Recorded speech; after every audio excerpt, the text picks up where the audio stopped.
December 25th, so it was a Christmas present, 1889. I like it, and that's all that matters, and it looks great on my gallery wall.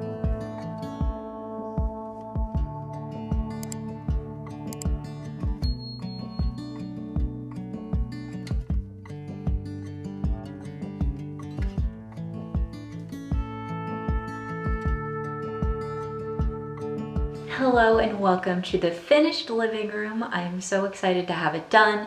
And as you can tell, the first thing I did in here after finishing it was I put up the Christmas tree because it's my first time having a Christmas tree in a home of my own.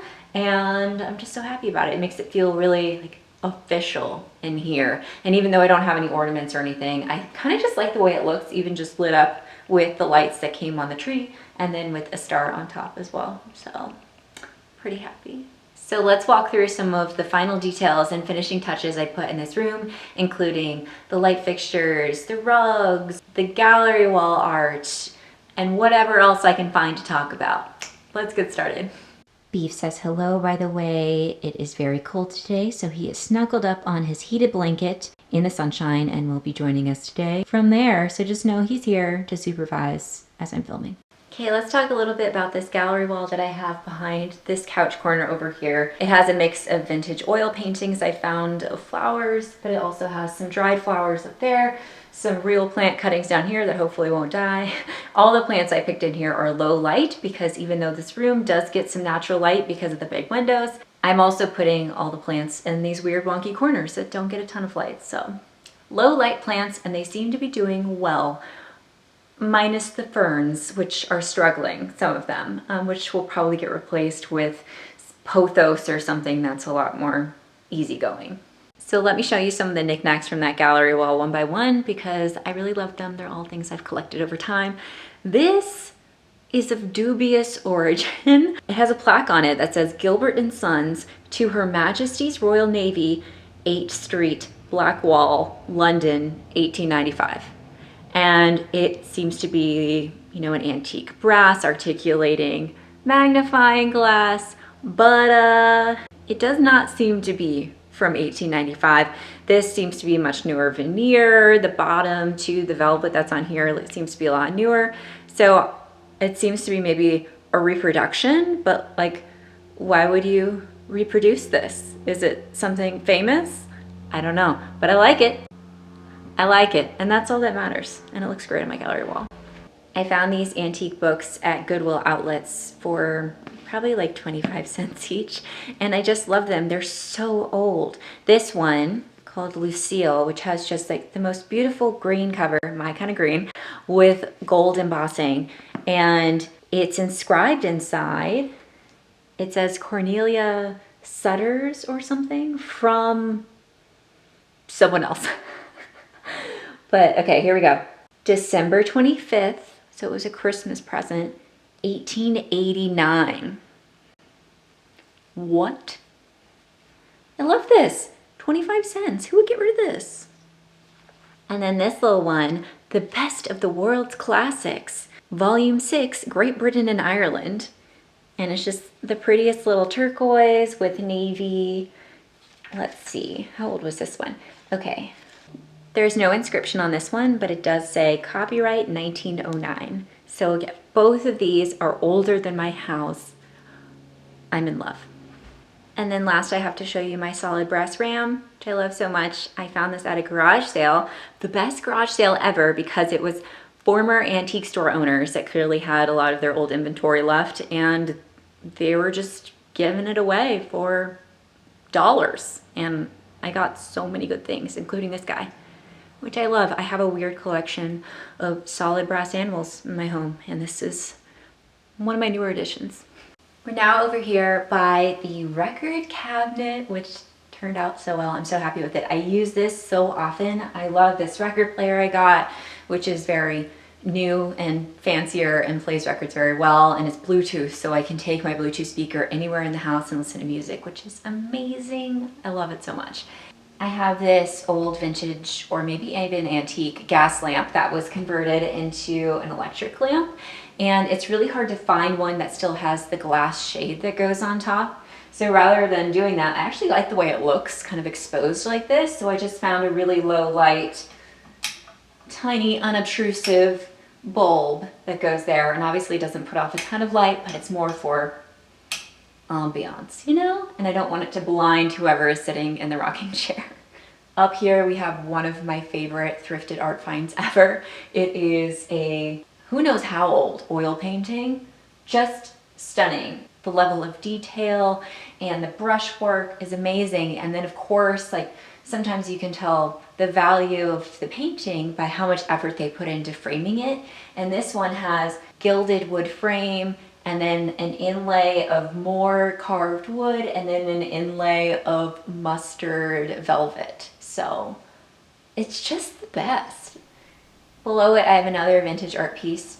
No idea of its origin either, or even what kind of medium it is because the glass is so aged. But it's cool and it pairs really well with that. And I didn't have a third one that went with the set, and I like to do things in groups of 3 because I think it makes it look more complete. So I just came in with a key that I found. It's a solid brass key, but it is from Amazon. And then I put a tassel on it that I had left over from doing the dresser restoration. And I think it looks really cute in this corner, and this little vignette just makes me really happy. This is a beautiful vintage gilded wood frame that I thrifted, and then it was just completely empty. There was no glass in it or anything, so I decided to do this hack where I took a print of a famous painting I love by John Singer Sargent and then applied it to some foam backing, used some Mod Podge, and it didn't turn out perfectly. Let me show you. There are some bubbles and wrinkles and bumps from the way that I applied the paper to the foam backing, and it just didn't work out perfectly. So I'm going to redo it. But I do love how this looks in this frame. I just think it is the coolest addition to this rocking chair corner. One thing I will also do is I'm going to look for 2 matching frames that can stack here. Again, I just like things in groups of 3s. Okay, I had to talk about the tree. I just love the tree, and I spent a lot of time doing research on like what kind of tree I wanted and all of the things. So let me walk you through my process of how I picked it.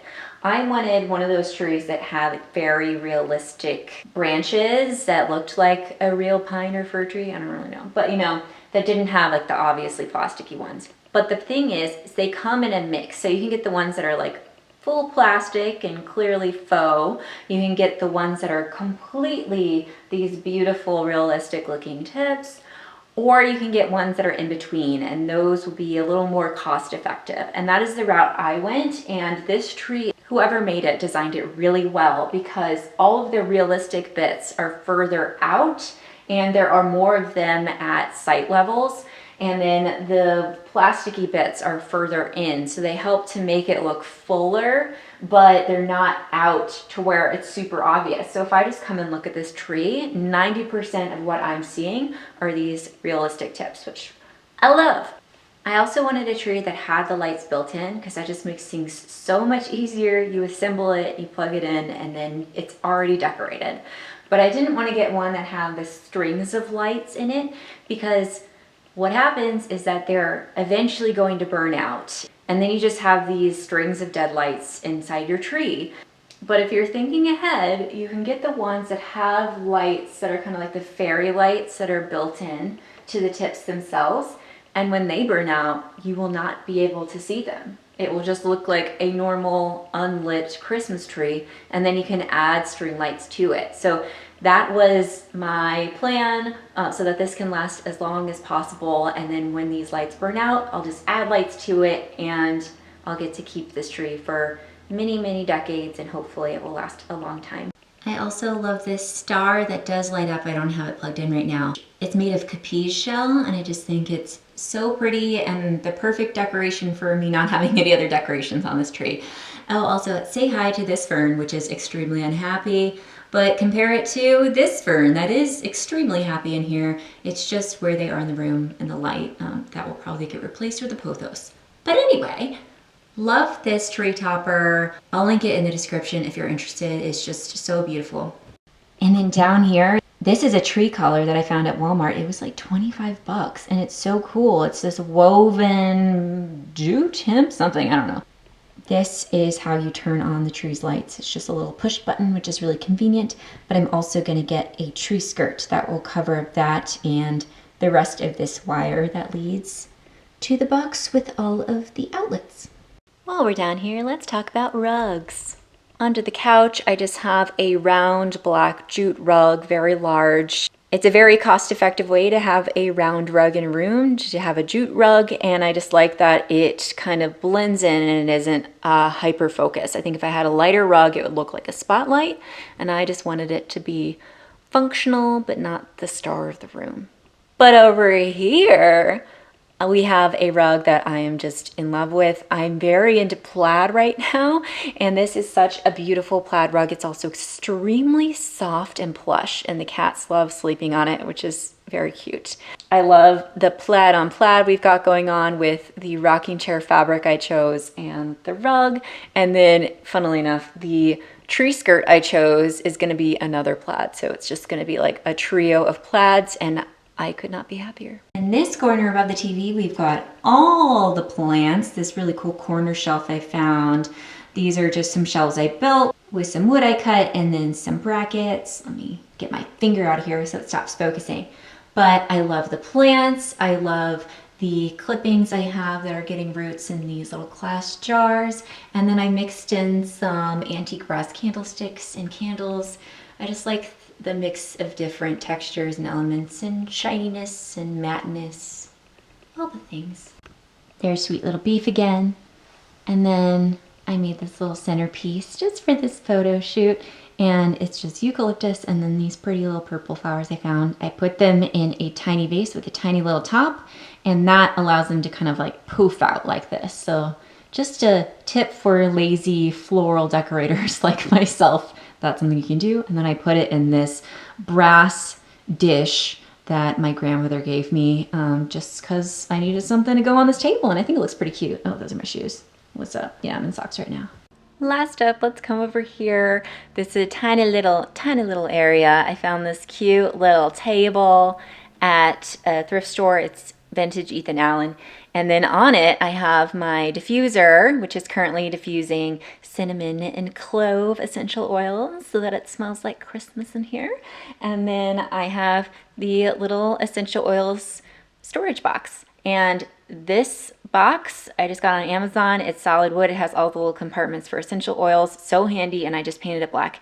And then the essential oil diffuser, I was looking into all black diffusers, and they were kind of expensive. This is a diffuser I found on Facebook Marketplace that someone was getting rid of for like $5.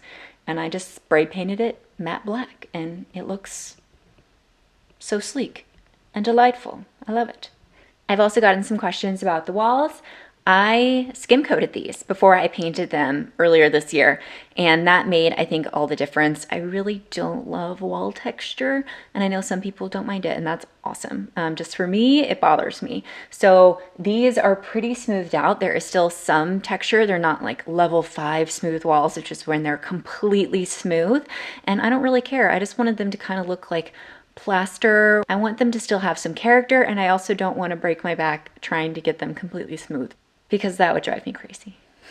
So this is the living room. I hope you have enjoyed watching this journey of me transforming this room. I had it paint ready by the time I started documenting on here, but I've been restoring furniture, adding in these jute wrapped ferns, and all sorts of little details. You can catch up on it. I have a full playlist of every living room episode. I hope you enjoyed this little wrap up. If there was a detail you saw that I didn't get to, please let me know in the comments. I'll happily try to do a follow-up or explain a bit more of what I'm doing. I'll try to link everything that is available for purchase in the description in case you are interested. And I hope you have loved watching this journey, because I really love sharing it with you. If you are new here and you haven't already, please consider subscribing and turning on notifications, and that way you'll get updated every time I post a new video. So thank you for being here, and I'll see you next time with the reveal of my next project space. I'm so excited to get started.